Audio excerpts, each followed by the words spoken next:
Che cos'è davvero l'amore? Me lo chiedo spesso. Molti pensano che l'amore sia sempre grande, rumoroso, da film, ma il vero amore può essere silenzioso, quotidiano e a volte faticoso.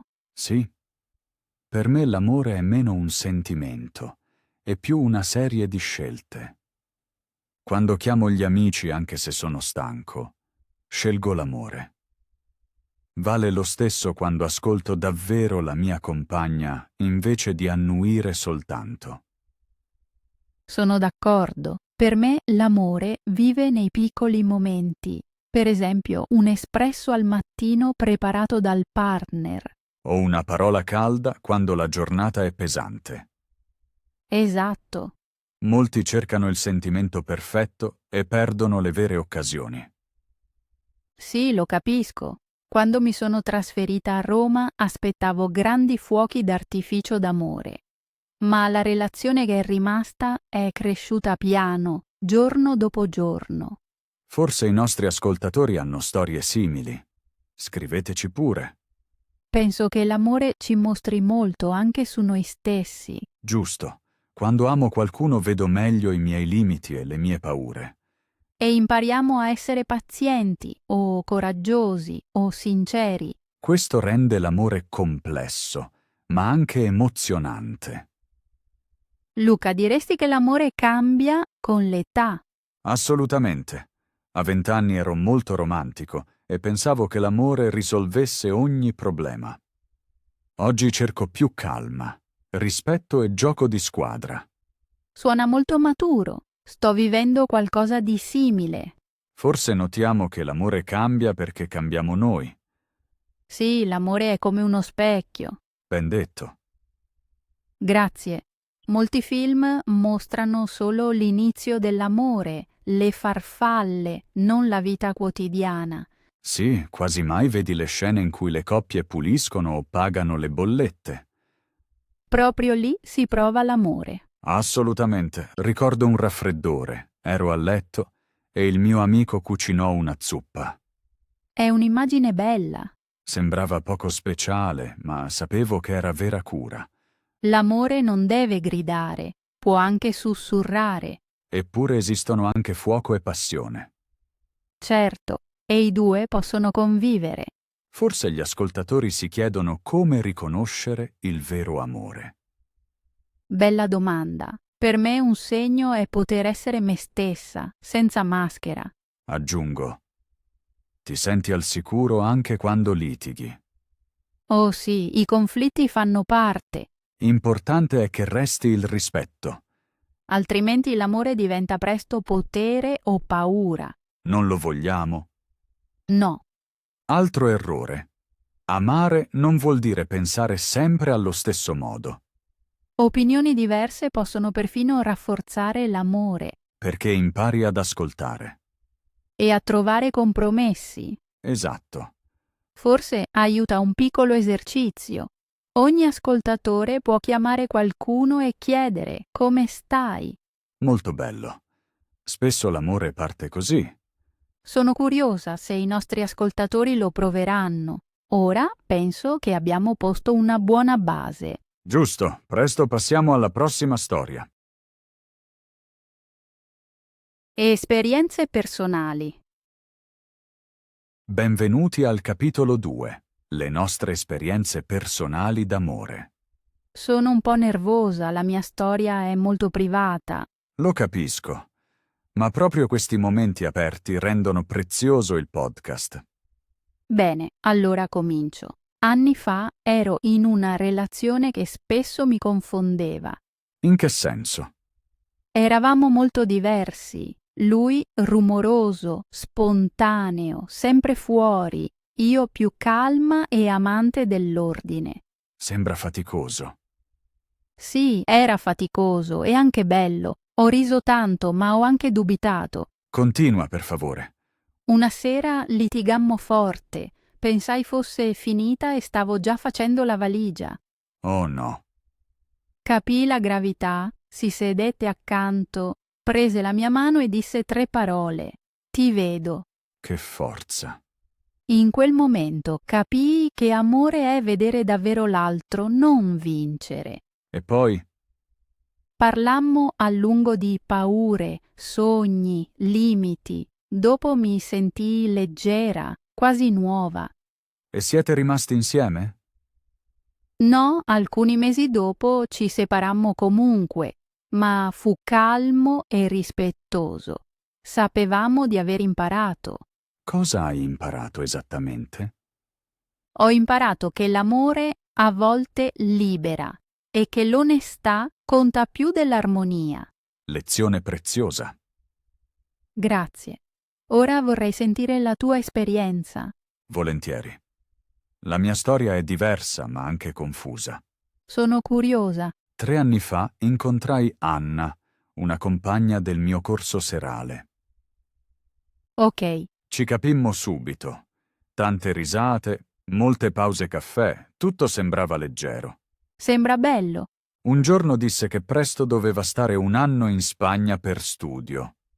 Oh, distanza. Esatto. Pensavo fosse impossibile, ma volevo provarci. E poi? Scrivevamo ogni giorno videochiamate, foto della vita. All'inizio andava benissimo. Immagino ci sia un però. Dopo 4 mesi arrivò un calo. Fuso orario, stress. Io mi sentivo solo. Lei pure. Sembra duro. Una sera dissi d'impulso: «Vengo da te, solo per il weekend». Wow, coraggioso. Comprai il volo. Atterrai a Barcellona. Cercai la sua via. Il cuore batteva forte. Lo capisco. Quando aprì la porta, restammo fermi. Poi ci abbracciammo a lungo, senza parole. Pelledo circa. Andammo al mare. Seduti sui sassi, guardammo le onde. Quella notte capimmo qualcosa di grande. Cioè? Capimmo che l'amore vuole vicinanza, ma soprattutto fiducia. Promettemmo di parlare nei momenti difficili. Ha funzionato? Sì, l'anno passò, lei tornò e stiamo ancora insieme. Sono molto felice. Grazie. Il viaggio fu costoso e impulsivo, ma fu una svolta. A volte l'amore parla con gesti coraggiosi. Esatto, e con gesti silenziosi, come le tue 3 parole. Le nostre storie sono diverse, ma entrambe mostrano vulnerabilità. Giusto. L'amore chiede apertura, altrimenti resta superficiale. Forse qualche ascoltatore si sente riconosciuto ora. Lo spero. Scriveteci i vostri momenti che hanno cambiato tutto. Una cosa mi incuriosisce. Hai dubitato prima di comprare il biglietto? Oh sì, molto. Temevo fosse imbarazzante, ma il desiderio di salvare era più forte della paura. Bello. E tu, allora, dovevi restare o andare via? Buona domanda. Dovevo restare per capire quando è giusto partire. Sembra paradossale, ma comprensibile. L'amore è spesso paradossale. Forse è proprio questo che lo rende interessante. Senza dubbio. Mi sento calmo mentre ne parlo. Anch'io. Raccontare alleggerisce il cuore. E ci collega, anche con gli ascoltatori. Penso che abbiamo dato 2 buoni esempi di come l'amore possa essere bello e difficile insieme. Perfetto. Passiamo alla prossima parte? Volentieri. Le diverse forme dell'amore. Inizia il capitolo 3. Ora parliamo delle diverse forme dell'amore. Sì, l'amore non è solo romantico, ha molti volti. Partiamo dall'amore romantico. È di solito il primo che conosciamo. L'amore romantico mostra intimità e fiducia, ma non è tutto. Giusto? Poi spesso arriva l'amore di amicizia. È più calmo, ma molto forte. Gli amici ci sostengono quando il cuore è pesante. Festeggiano anche le nostre vittorie. Poi c'è l'amore in famiglia. Madre, padre, fratelli, nonni. L'amore familiare sembra ovvio, ma ha bisogno di cura. A volte lo capiamo solo quando ci trasferiamo lontano. Oh sì, l'ho sentito quando mi sono spostata nel 2010. Esatto. E poi c'è l'amore per noi stessi. L'amore per sé è spesso difficile. Siamo i nostri giudici più duri. Io coltivo l'autostima concedendomi pause. Io scrivo ogni sera 3 cose che ho fatto bene. Ottimo metodo. Forse aiuta anche ai nostri ascoltatori. Scriveteci se volete provare. C'è anche l'amore per la natura o per la vita stessa. Sì, quando corro nel bosco sento una pace profonda. È quasi spirituale. Alcuni lo chiamano gratitudine. Gratitudine e amore sono molto legati. Entrambi aprono il cuore. Andiamo più a fondo. In cosa differiscono esattamente le forme? L'amore romantico cerca fusione. Quello d'amicizia cerca equilibrio. L'amore per sé cerca calma interna. L'amore familiare dà radici. Quello per la natura dà spazio. Sono doni diversi. Nonostante le differenze, tutti chiedono rispetto, tempo e cura. Giusto. Senza cura ogni amore si seccirca. Ricordo la mia migliore amicirca. Non ci scrivevamo da molto. Che è successo poi? Dopo mesi l'ho chiamata. Abbiamo riso subito, ma sentito distanza. Avete dovuto annaffiare l'amicizia come una pianta. Esatto. Ora ci vediamo di nuovo regolarmente. Il legame cresce. Questo mostra che l'amore è lavoro, qualunque forma abbia. Ma è un lavoro bello, vero? Oh sì, molto gratificante. Come curi l'amore familiare, Luca? Chiamo mia madre ogni domenicirca, è il nostro rituale. I rituali danno sicurezza, anche nelle relazioni. A volte le mando una foto della colazione. Contano le piccole cose. Io mando a mia sorella brevi audio con battute. L'umorismo è anche una forma di amore. Vero, ridere unisce subito. E l'amore per il proprio corpo? Importante. Molti lottano con lo specchio. Io faccio yoga. Aiuta. Io nuoto. L'acqua mi calma e mi rinforza. Gli ascoltatori possono fare un compito. Oggi ditevi qualcosa di gentile. Sì, a voce alta o dentro di voi, non importa. Poi scrivete come vi sentite. Anche l'amore d'amicizia si può allenare. Per esempio ascoltando. Basta posare il telefono e essere presenti. Bella idea. Così gli amici capiscono che sono importanti. L'amore familiare può essere complesso, c'è tanta storia. Sì, vecchi conflitti pesano. Ma parlare può curare. A volte aiuta una lettera, se le parole faticano a uscire. Una volta ho scritto una lettera a mio padre. Abbiamo pianto entrambi. Commovente e coraggioso. Da allora parliamo più apertamente. L'amore è rinato.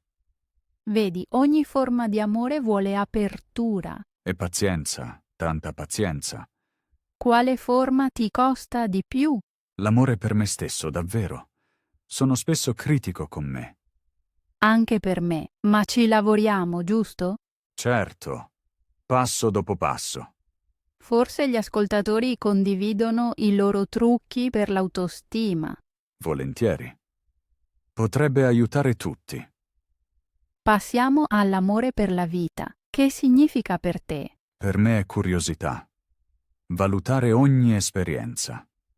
Io vedo l'amore per la vita nelle albe e nella musicirca. Bello. Quei momenti nutrono l'anima. Facciamo un breve riassunto? Volentieri. Abbiamo parlato di amore romantico, di amicizia, familiare, di sé e per la vita. Tutte le forme chiedono cura, rispetto, tempo, umorismo e coraggio, Ognuna porta un dono unico. e insieme rendono la vita ricirca. Spero che gli ascoltatori riconoscano la propria varietà di amore. Scriveteci quale forma oggi chiede la vostra attenzione. Ecco, è stato un blocco profondo. Ti senti bene? Sì, mi sento calda e ispirata. Perfetto. Passiamo subito al prossimo tema. Non vedo l'ora. Perché l'amore può essere difficile. Capitolo 4. Perché l'amore a volte è difficile. Tema importante perché molti pensano che l'amore debba essere facile. Sì, quando diventa duro, alcuni credono che qualcosa non vada. Eppure la difficoltà è normale, le aspettative contano molto. Creiamo ideali nella testa. Film, canzoni e pubblicità mostrano coppie perfette. Poi la realtà incontra la fantasia e scoppia lo scontro. Esatto. Nella mia prima relazione volevo armonia continua. E che è successo? Litigavamo per piccolezze. Pensavo subito che fosse la fine. Capisco. Il mio perfezionismo mi rendeva cieca alla vera vicinanza. Un'altra causa è la paura. Molti temono di essere feriti, Si protegge il cuore e si costruiscono muri. ma i muri tengono fuori anche l'amore. Giusto. Essere aperti fa male, ma anche unisce. Il passato interferisce. Vecchie ferite parlano forte. Sì, chi è stato tradito vede pericolo ovunque. Serve coraggio per dare nuova fiducia.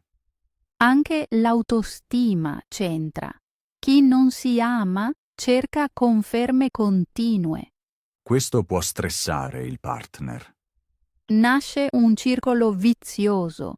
L'insicurezza crea controllo, il controllo distrugge fiducia.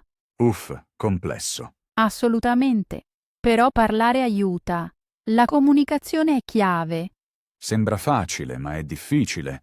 Spesso parliamo sotto stress, non in calma. Oppure mandiamo accuse invece di desideri. Per esempio, invece di dire non ascolti mai, meglio, mi sento non ascoltata. Così attacchi meno e crei più comprensione. I conflitti possono anche approfondire l'amore se restiamo leali. Leale significa non usare vecchi errori come armi. E lasciare finire l'altro di parlare. Sembra facile, eppure fatico anche io. Anch'io. Stiamo imparando. Alcune difficoltà vengono dall'esterno, per esempio stress sul lavoro. O problemi di soldi. L'amore non vive nel vuoto. Giusto. Un buon piano può ridurre la pressione. Ma aiutano anche le pause, rilassarsi insieme, camminare, respirare. Propongo a volte un giorno senza tecnologia. Ottima idea, così si parla davvero. Il silenzio è pericoloso. Si riempie presto di supposizioni. E le supposizioni sono spesso sbagliate. Esatto. Perciò chiedi, non indovinare. Una frase come "Ti ho capito bene" fa miracoli. Anche porre limiti è importante. Oh sì, senza limiti ci perdiamo. Ho detto chiaramente alla mia compagna che ho bisogno di una sera solo per me. Come ha reagito? Prima sorpresa, poi sollevata. Serviva anche a lei. I limiti proteggono entrambi, non solo uno. A volte l'amore fallisce per mancanza di autoconoscenza. Spiegati meglio, per favore. Se non conosco i miei bisogni, non posso condividerli. Allora il partner deve sempre indovinare Giusto. Un diario può dare chiarezza. o parlare con amici per vedere i propri schemi. Altro punto. Il tempo. L'amore cresce piano. Ma viviamo nella cultura del subito. La pazienza è poco celebrata, ma necessaria. Io paragono l'amore a un albero. Prima radici, poi rami, poi frutti. Bella immagine. Grazie. Alcuni mollano prima che le radici siano salde. Sì, perché arrivano le prime tempeste e l'albero trema. Serve fiducia nel processo. e cura come acqua e luce, La luce può essere un hobby condiviso. o il senso dell'umorismo. Ridere scioglie la tensione. Mi piace ridere di me stesso. Questo toglie pressione. Molto salutare. Parliamo anche delle differenze culturali. Volentieri. Tradizioni diverse possono creare conflitti Per esempio, chi visita, chi durante le feste. o abitudini di cibo, riti religiosi. Aiutano rispetto e curiosità, non giudizio. Chiedo spesso, puoi spiegarmi perché è importante per te? Bella domanda. Così impari invece di litigare.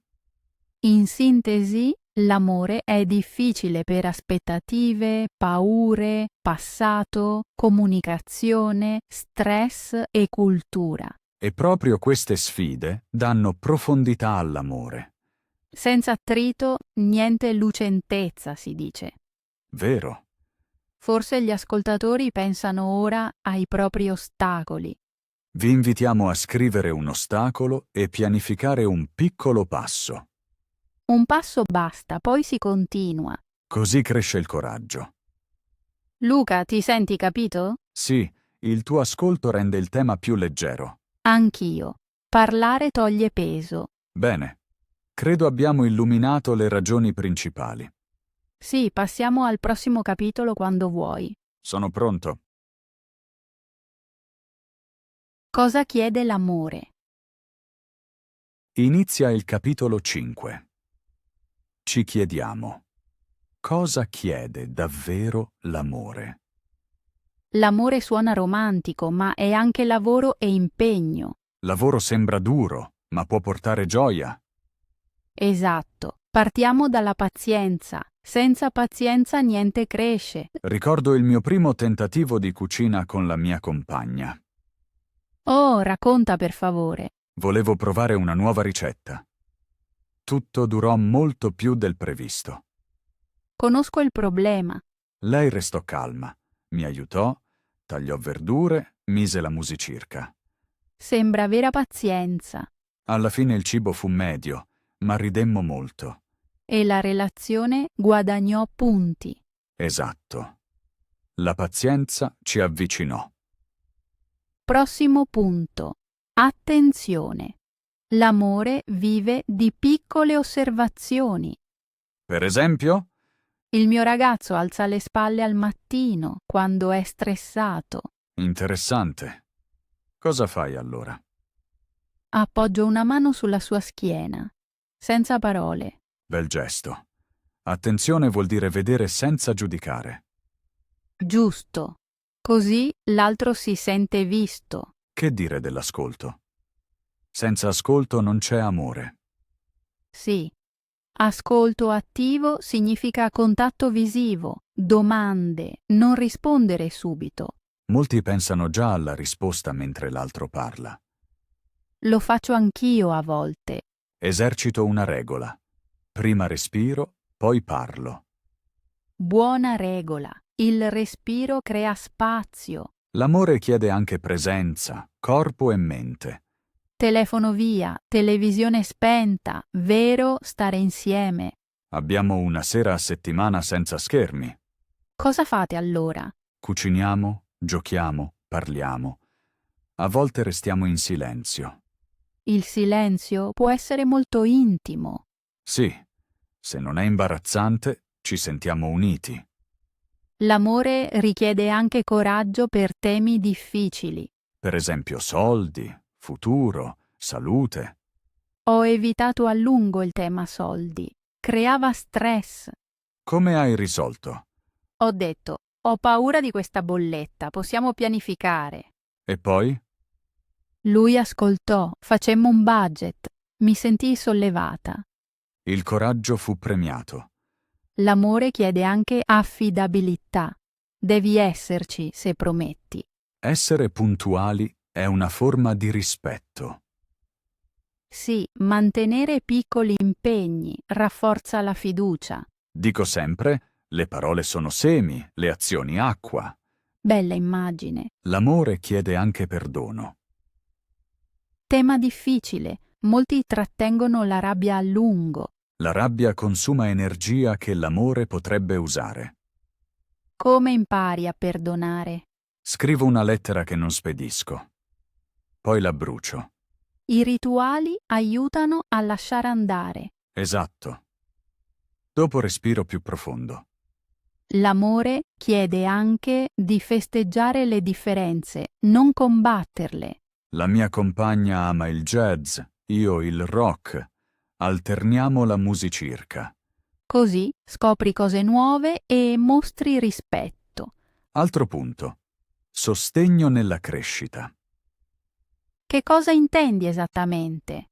La incoraggio quando studia tedesco. Lei motiva me a correre.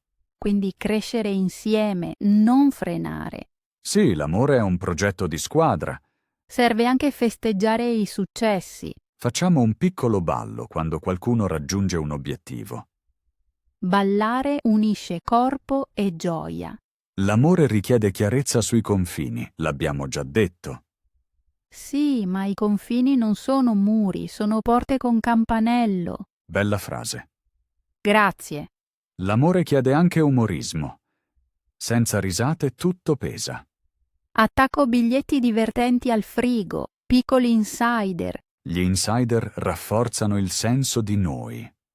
Esatto. Infine, l'amore chiede tempo. Qualità prima di quantità. Una breve conversazione sincera vale più di una lunga sera vuota. Giusto. Scegliere il tempo con cura, non solo accanto. Facciamo una lista per gli ascoltatori? Ottima idea. L'amore chiede pazienza, attenzione, ascolto, presenza, coraggio, affidabilità, perdono, rispetto delle differenze, sostegno, umorismo, tempo. È lunga ma possibile, passo dopo passo. Gli ascoltatori possono scegliere oggi un punto e praticarlo. Tu quale scegli? Scelgo il perdono, chiamo una vecchia amicirca. Io scelgo l'umorismo, scrivo una battuta sulla lavagna. Perfetto. Luca, altro da aggiungere? Solo questo. L'amore chiede anche cura di sé, altrimenti ci si esaurisce. Vero. Chi nutre se stesso può dare meglio. Ben detto. Abbiamo concluso il capitolo. Sì, passiamo alla prossima tappa. Sono pronta. Come l'amore ci cambia. Siamo al capitolo 6. Oggi chiediamo: come ci cambia l'amore? Tema grande. Il cambiamento a volte spaventa, ma spesso è bello. Proprio così. Ho notato che l'amore mi ha reso più paziente. Puoi spiegare meglio? Prima volevo sempre tutto subito. Nella relazione ho imparato ad aspettare. Per esempio quando cuciniamo insieme. Io volevo iniziare, lei voleva leggere la ricetta. Ho praticato la calma. Ora noto questa pazienza anche nella vita quotidiana, per esempio nel traffico o negli uffici. Mi sembra un cambiamento profondo. Per me l'amore ha ridotto la paura della vicinanza. Da ragazza temevo che qualcuno vedesse i miei punti deboli e mi rifiutasse. Con una lunga amicizia ho capito che l'apertura porta accettazione, non rifiuto. Oggi chiedo aiuto più in fretta. Che forza! Penso che l'amore mostri possibilità che da soli non vediamo. Un giorno la mia compagna disse che ammirava la mia creatività. Io non mi ero mai visto creativo. Il suo sguardo aprì una porta nuova. Iniziai a disegnare, prima di nascosto, poi con coraggio. Ora un mio schizzo è appeso sopra il divano. Wow, bellissimo esempio. L'amore rafforza anche la fiducia in sé. È successo mentre studiavo tedesco. Il mio ragazzo lodava ogni piccolo passo. La sua gioia mi rese più coraggiosa a rischiare errori. Senza quel sostegno forse avrei mollato. L'amore può essere duro, ma comunque buono. La mia prima relazione finì con dolore. Quel dolore mostrò la mia dipendenza dalle conferme. Imparai a sentire il mio valore da solo. Ora sono più libero, non pretendo tutto dal partner. Sì, l'amore è uno specchio. A volte non ci piace l'immagine, ma aiuta a crescere. Esempio, reagivo spesso difensiva alle critiche. Un giorno il mio partner disse calmo, che non si sentiva ascoltato. Prima mi ferii, poi fui grata. Da allora provo a vedere la critica come occasione. Mi ricorda un dialogo con un amico. Disse: l'amore crea un noi da un io e un tu. Funziona solo se entrambi gli io restano sani. Questa bilancia la impariamo sempre di nuovo. Ben detto. Un noi senza due, io forti, è instabile. L'amore ci invita quindi a crescere da soli perché il noi resti saldo. Esatto. Il cambiamento si vede anche nella routine. Prima ero disordinato. Con la convivenza ho imparato l'ordine, non per obbligo. Lo feci per il benessere della mia compagna. Ora godo anch'io della scrivania in ordine. Conosco la sensazione. L'amore può cambiare i valori. Ero centrata sulla carriera, tutto era lavoro. Grazie alle relazioni ho capito il valore del tempo libero. Oggi pianifico giorni liberi per stare con le persone. A volte notiamo il cambiamento tardi. Ieri ho parlato al telefono con un vecchio amico. Ha detto che ora sembro più calmo. Penso venga da una pace interna che l'amore regala. Bello. L'amore rafforza anche il coraggio. L'anno scorso ho prenotato un viaggio da sola. Il mio partner disse che aveva fiducia e gioia per me. Prima non avrei osato partire. Quel viaggio mi ha mostrato nuove parti di me. L'amore può superare confini. Esempio, imparare lingue per la famiglia del partner. Ti è successo, vero? Sì, la sua famiglia parla spagnolo. Ho imparato frasi base per salutarli. Il momento in cui ringraziai in spagnolo fu magico. Mi sentii più ricca perché l'amore mi portò in una nuova cultura. Mi accorgo che l'amore è come un allenatore. Esige e sostiene.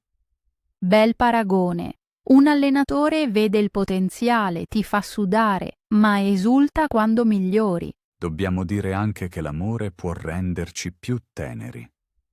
Prima trattenevo le lacrime. Ora piango ai film e non mi vergogno. Io rido più forte di prima. So che chi mi sta vicino apprezza quella risata. Libertà grazie all'amore. L'amore mostra anche le paure. Con un partner amorevole, le paure sembrano più piccole, perché si condividono. Si dice che dividere dimezza la paura e raddoppia la gioia. Giusto.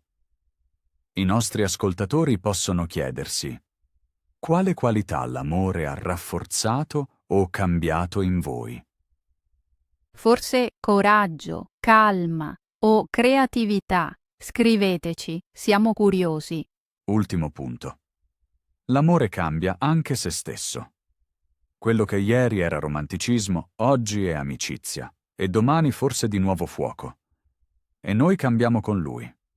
Sì, l'amore è un viaggio, non una meta. Sali sul treno senza sapere quali paesaggi vedrai. Questo lo rende emozionante. Ben detto. Penso che abbiamo mostrato come l'amore plasmi, sfidi e arricchiscirca. Mi sento ispirata. E tu? Moltissimo. Passiamo allora al prossimo capitolo. Il segreto dell'amore. Benvenuti al capitolo 7. Oggi parliamo del segreto dell'amore. Sì, della parte che non possiamo spiegare. Anche se analizziamo tanto, resta un po' di magia. Per esempio quel brivido improvviso quando incontri qualcuno. O uno sguardo silenzioso che dice tutto, senza parole. Perché accade con questa persona e non con 100 altre. Nessuna idea. Tempismo, chimica, caso? Forse tutto insieme, ma sembra più grande della logicirca. Ricordo un momento sul treno.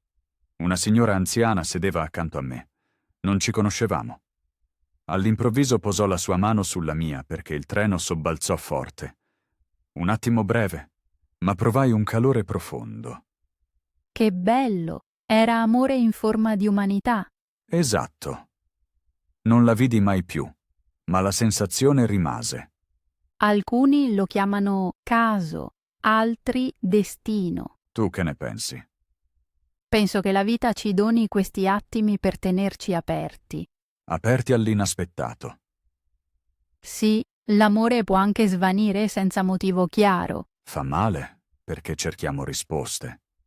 ma a volte non ci sono. I sentimenti cambiano piano, Imparare ad accettarlo è difficile. ma è necessario per poter amare ancora. Ci sono anche amicizie che resistono senza vedersi spesso. Vero, anni di silenzio, poi una chiamata e tutto torna. Anche questo è un segreto. L'amore cresce anche nel silenzio. Un padre che di notte sistema piano la coperta del figlio. Nessun applauso, ma significato profondo. Perché gesti così ci toccano tanto? Forse perché mostrano che siamo importanti, senza doverlo dimostrare. Ho un piccolo rituale. Quando cammino in città sorrido agli sconosciuti. Alcuni ricambiano il sorriso. Per me è una mini forma di amore. Lo faccio anche alla cassa del supermercato. A volte un sorriso cambia l'intera giornata. Eppure non conosciamo quella persona. Puro mistero. Dunque l'amore non è solo tra partner, ma una rete di fili piccoli e invisibili. Ben detto. Questi fili tengono unita la vita. Pensi che dovremmo capire sempre tutto? No, una parte dell'amore vuole solo essere sentita. Come una canzone che non traduci, ma ascolti. Esatto, se vogliamo controllare tutto, la magia muore. Quindi dobbiamo imparare a lasciare andare e stupirci. Sì, stupirci come bambini. I nostri ascoltatori possono cercare oggi un momento d'amore senza spiegarlo. Magari l'odore della pioggia, il suono delle risate nel parco. Oppure il proprio battito quando pensi a qualcuno. Non scrivetelo subito, sentitelo prima, Poi, se volete, condividetelo con noi. perché lo stupore condiviso cresce. Mi piace questo capitolo. Mi ricorda che non tutto entra in liste. Anche a me. L'amore è metà sapere, metà meraviglia. Un bel equilibrio. Con questo chiudiamo il capitolo sul segreto dell'amore. Pronta per la prossima tappa? Non vedo l'ora. Riflessione finale. Siamo quasi alla fine del nostro viaggio. Come ti senti ora, Giulia? Tranquilla e grata. Abbiamo visto l'amore da molti punti di vista. Anch'io. Sento che l'amore non è un solo momento, ma un processo. Esatto, l'amore nasce sempre di nuovo, con piccoli gesti e cuori aperti. Abbiamo parlato di gioia, dolore, lavoro e magia. Tutto fa parte. Forse l'immagine più forte è questa. L'amore è come un giardino. Ben detto. Il giardino ha bisogno di sole e pioggia. Entrambi creano la crescita. Sì, e abbiamo imparato che le differenze non sono nemiche, ma concime. Lo noto ogni giorno. Quando la mia compagna pensa diverso, allarga il mio orizzonte. Per me resta chiaro che l'amore inizia dentro. Senza amor proprio manca il terreno. E che la pazienza è l'acqua che tiene tutto insieme. Possiamo dire, l'amore è pratica, cura, coraggio e meraviglia insieme. Bel pacchetto. Forse ora i nostri ascoltatori si chiedono il prossimo passo. Direi, scegliete oggi una piccola azione d'amore, una chiamata, un sorriso, un grazie sincero. Sembra semplice, ma è potente. L'amore cresce nei dettagli. E non dimenticate di darvi anche un po' di amore. Certo. Una pausa, una passeggiata, un respiro profondo. Luca, penso che abbiamo trovato un bel punto comune. Sì, l'amore è vivo, mobile e per tutti, se lo nutriamo. Credo sia una buona chiusura per la parte di contenuto. Giusto. Vuoi che riassuma subito tutto? Riepilogo e saluti. Bene, riassumo brevemente il nostro viaggio. Per prima cosa ci siamo chiesti cosa significhi amore. Abbiamo visto che l'amore è spesso silenzioso e richiede scelte. Poi sono arrivate le nostre storie personali. Hanno mostrato vulnerabilità e coraggio. Dopo abbiamo parlato di molte forme d'amore: romantico, d'amicizia, famiglia, amor proprio e amore per la vita. Abbiamo spiegato perché l'amore a volte è difficile. Aspettative, paure e vecchie ferite contano. Nella quinta parte abbiamo detto cosa chiede l'amore: pazienza, attenzione, ascolto, coraggio, umorismo e tempo. Il sesto capitolo ha mostrato come l'amore ci cambia. Ci rende più pazienti, coraggiosi e morbidi. Il settimo parlava del mistero. L'amore resta in parte inspiegabile ed è splendido. L'ottavo ci ha ricordato che l'amore è un giardino. Si semina, si cura e si ammira un fiore nuovo. Questo è il filo rosso. L'amore è lavoro e meraviglia insieme. Grazie, Lucirca. Il tuo riassunto è chiaro e caldo. Penso che i nostri ascoltatori ora abbiano un bel quadro. Passiamo quindi ai saluti. È stato un piacere parlare con te. Anche per me, ogni episodio con te è sincero e leggero. Cari ascoltatori, grazie per essere rimasti con noi fin qui. Sì, il vostro tempo è prezioso e lo apprezziamo molto. Speriamo portiate una piccola idea nella vita di tutti i giorni. Magari oggi chiamate qualcuno o vi regalate un momento di calma. Se volete condividere pensieri, scriveteci pure. Leggiamo tutto e impariamo anche da voi. Per me questa puntata è stata speciale. Il tema dell'amore riguarda tutti. Mi ha toccato ripensare ai piccoli gesti. Restate aperti, coraggiosi e pazienti. E non dimenticate di meravigliarvi quando l'amore bussa piano. Allora diciamo ciao e alla prossima puntata. Ciao, prendetevi cura di voi.